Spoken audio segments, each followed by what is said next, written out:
Évangile du temps de la fin avec Pasteur André Weshi.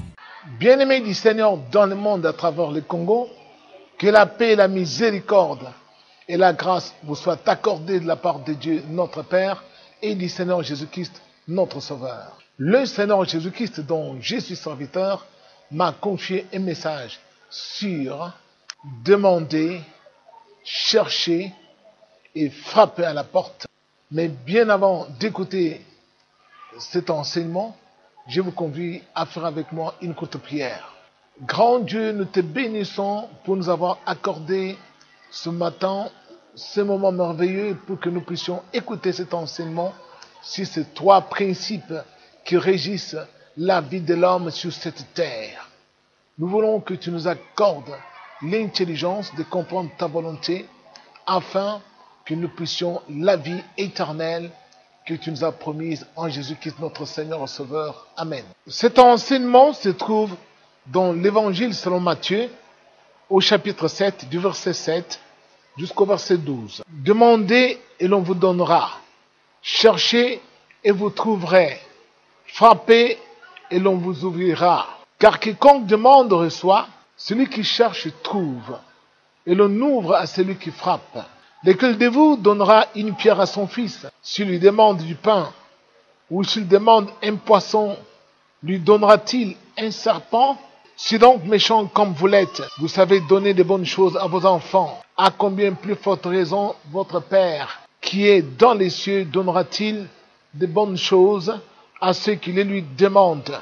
Tout ce que vous voulez que les hommes fassent pour vous, faites-le de même pour eux, car c'est la loi et les prophètes. Bien-aimés du Seigneur, le Seigneur Jésus-Christ, comme beaucoup de gens l'ignorent, nous pouvons d'emblée affirmer qu'il est le plus grand philosophe qui soit venu sur la terre. Nous savons qu'on l'a qualifié de prophète, mais à la lumière de ce que nous allons découvrir ce matin, nous allons apprendre beaucoup de choses. Que par des mots très simples, le Seigneur était en mesure de donner aux hommes la connaissance sur ce qui était à la base de la régulation de la vie des hommes sur cette terre.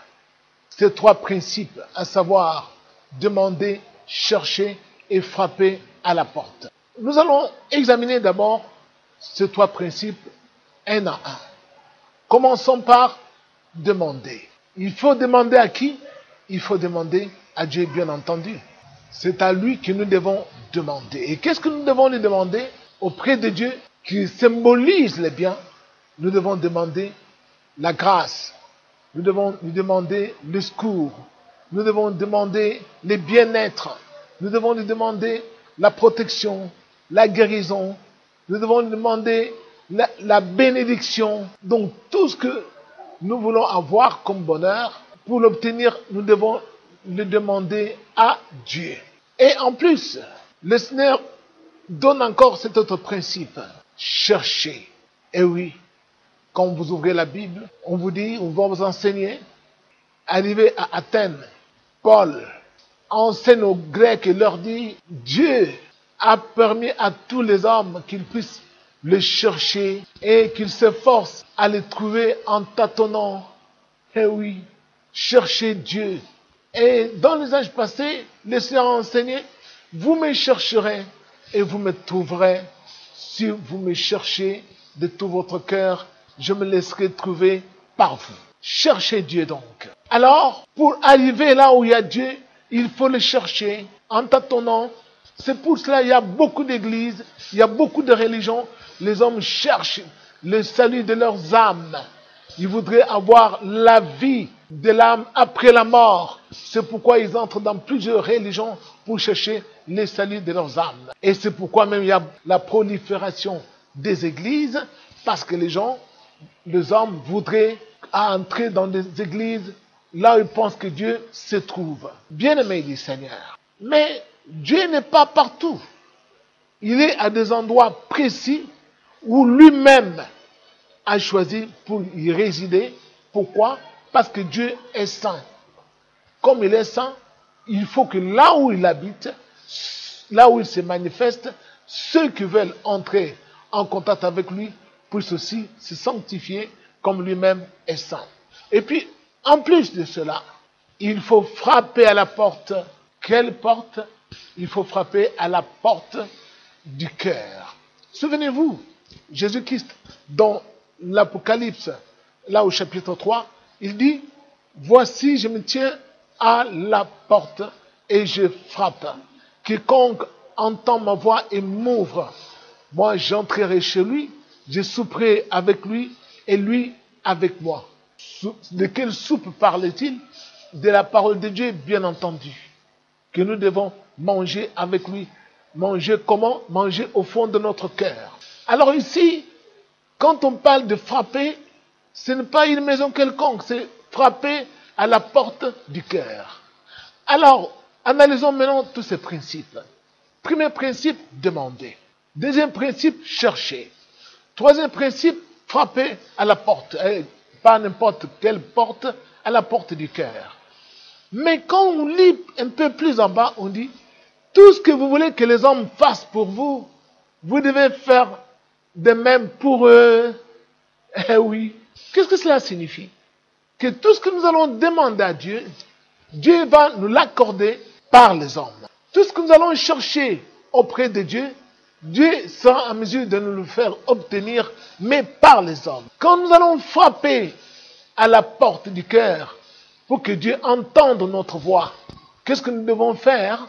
C'est poser des actes dignes de justice, des actes dignes d'amour.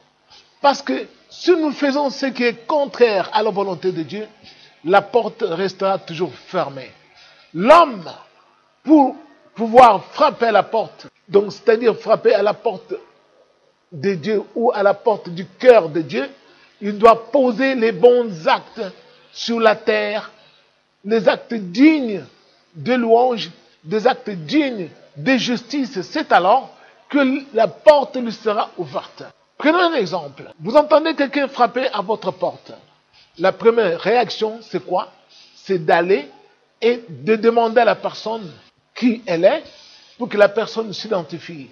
Mais si vous entendez la voix de la personne qui vous répond et que cette voix, ce n'est pas une voix familière, une voix pleine de menaces, d'une voix rude, vous n'ouvrirez pas la porte. Mais si vous entendez une voix tendre, une voix qui est d'avance connue, ou d'une personne que vous connaissez qui ne présente aucun danger, c'est alors que vous allez ouvrir la porte. Même chose quand le Seigneur prend ce principe de frapper à la porte, ça signifie que les hommes doivent frapper à la porte, non seulement à la porte du cœur de Dieu, mais à la porte aussi du cœur des hommes. Parce que Dieu est au ciel, nous sommes sur la terre. Nous devons demander à Dieu bien sûr, mais nous devons aussi demander à nos semblables. Eh oui, parce que beaucoup de gens oublient cela. Non pas voler, non pas arracher par la force, non pas piller, mais demander. Or, la vie sur la terre, il y en a qui ne demandent pas, mais qui volent, qui se servent par la force, qui usent des menaces pour pouvoir s'accaparer les biens d'autrui par la force ou à la dérober. C'est alors qu'ils sont maudits. Il faut toujours demander.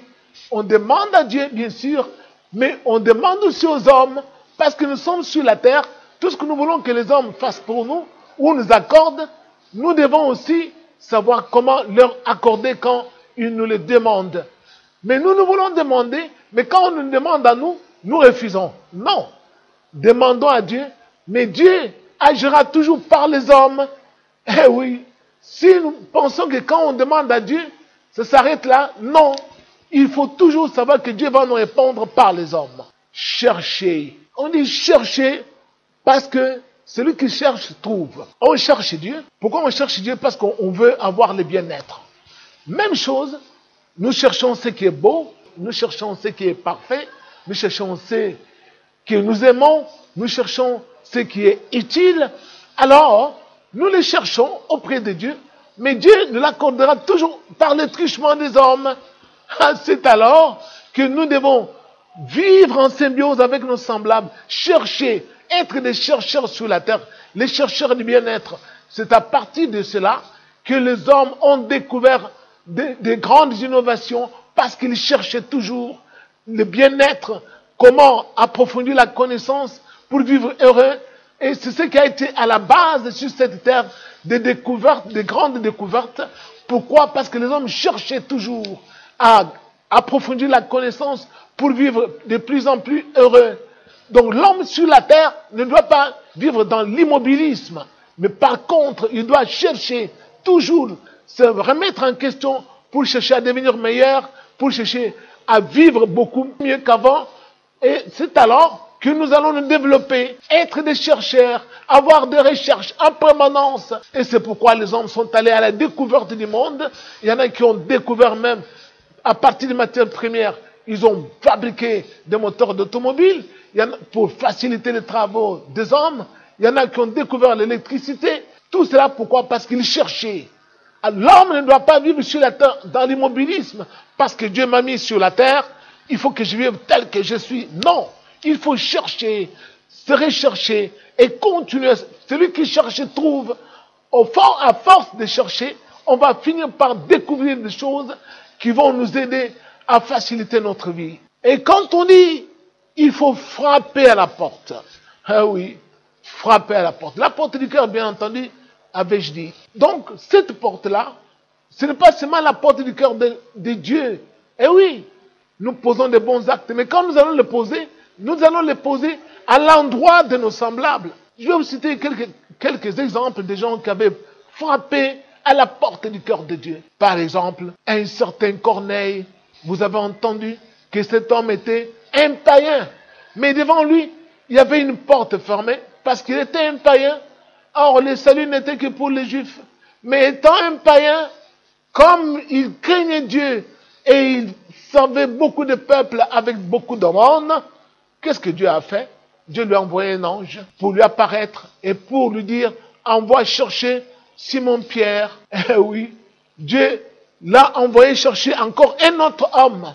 Dieu n'a pas dit, parce que cet homme me craint, moi-même Dieu, maintenant je descends, je vais habiter avec lui. Non, il a envoyé chercher un autre homme.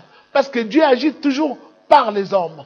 Vous voyez, cet homme, en posant de bons actes, en faisant beaucoup de monde aux gens de son temps, avec beaucoup de prières, comme il craignait Dieu avec toute sa maison, il a frappé à la porte du cœur de Dieu.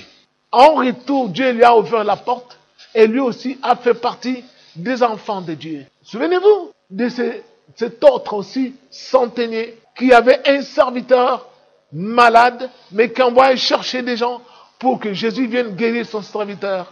Mais Jésus a failli refuser. Mais les gens lui ont dit, ses disciples lui ont dit, Maître, cet homme aime notre nation, c'est lui qui a bâti notre synagogue.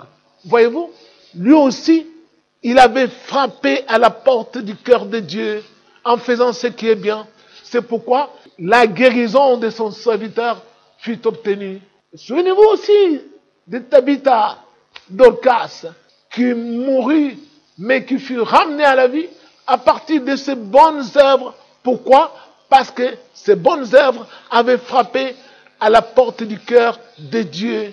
Donc, quand nous voulons que les hommes nous fassent du bien sur la terre, nous devons frapper à la porte de leur cœur, c'est-à-dire en posant de bons actes à leur égard. Parce que nous devons apprendre une chose, que sur la terre, nous sommes tributaires les uns des autres. Il n'y a personne qui peut vivre dans un vase clos, dans une bulle personnelle et ne pas dépendre des autres. Personne ne peut vivre seul sur cette terre et s'en sortir. Pour qu'il y ait développement dans des communautés, les hommes doivent apprendre à vivre ensemble, à vivre en harmonie et être interdépendants les uns les autres parce que nous allons constituer des relations et par ces relations, nous allons créer un monde avec beaucoup d'échanges, de l'offre et de demande et ainsi de suite. Ce marché ne sera profitable pour nous tous. Pourquoi? Parce que nous vivons ensemble. Mais si quelqu'un pense que moi je ne peux pas vivre avec les autres, il faut tuer les gens pour que je vive seul, vous ne pourrez jamais vivre seul sur la terre. Alors tout ce que vous voulez que les hommes fassent pour vous, vous devez le faire de même pour eux. Vous ne voulez pas que les hommes vous tuent. Vous non plus, ne tuez pas des gens. Vous ne voulez pas qu'on vous vole. Vous non plus, ne volez pas les biens d'autrui. Vous ne voulez pas qu'on vous injurie. Vous non plus, n'injuriez pas les gens. Vous ne voulez pas qu'on se moque de vous. Vous non plus, ne vous moquez pas des autres. Vous ne voulez pas qu'on vous sous-estime. Vous non plus, ne sous-estimez pas les autres. C'est alors que vous serez en symbiose, en bonne harmonie avec les gens, et que tout ce que vous demanderez à Dieu, Dieu vous l'accordera, mais par le truchement des hommes qui sont avec vous et qui vivent en paix avec vous. Parce que Dieu est au ciel, mais nous vivons sur la terre. Alors, vous avez appris ces trois principes qui régissent la vie sur la terre, la vie de l'homme.